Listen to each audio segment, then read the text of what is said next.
Hi guys, it's Kytels, and today we're going to talk about cardboard boxes. Cardboard boxes? Is that today's episode?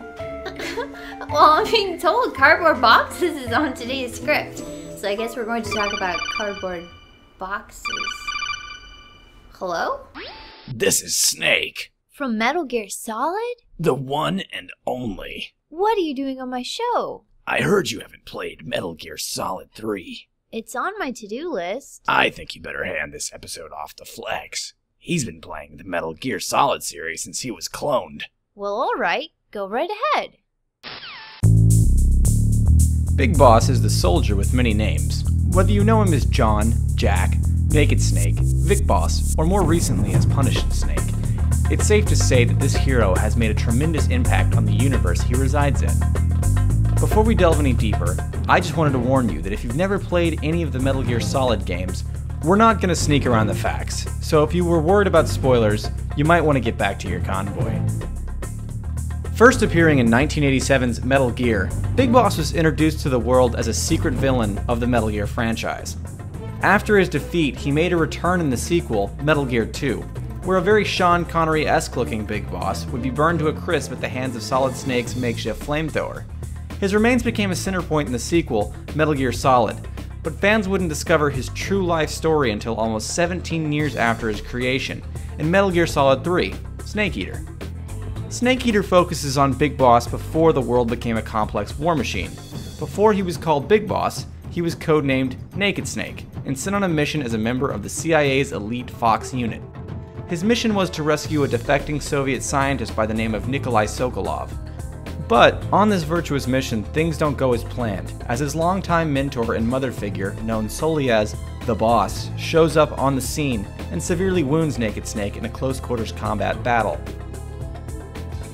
Though Snake goes through many traumatic and perilous moments over the course of the game, nothing could have prepared him for the tragedy of his last assignment.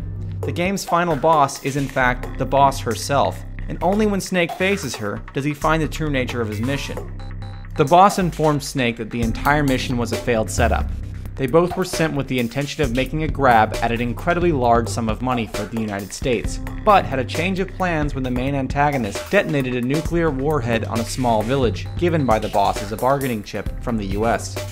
The US government decides that the Boss must be eliminated to save face from the Soviet Union, and to prevent all-out nuclear war, despite the Boss's innocence.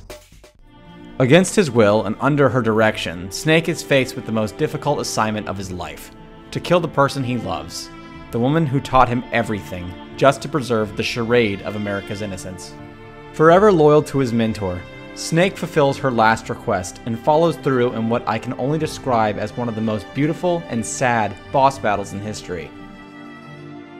This event drastically reshaped Snake's life and earns him the title Big Boss.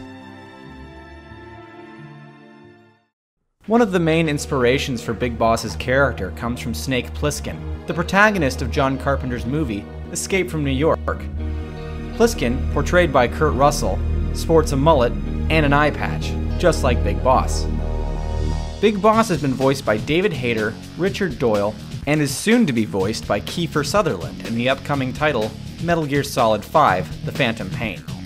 His name in Chinese is Taipan, which in English is the name of the genus to some of the most venomous land snakes in the world.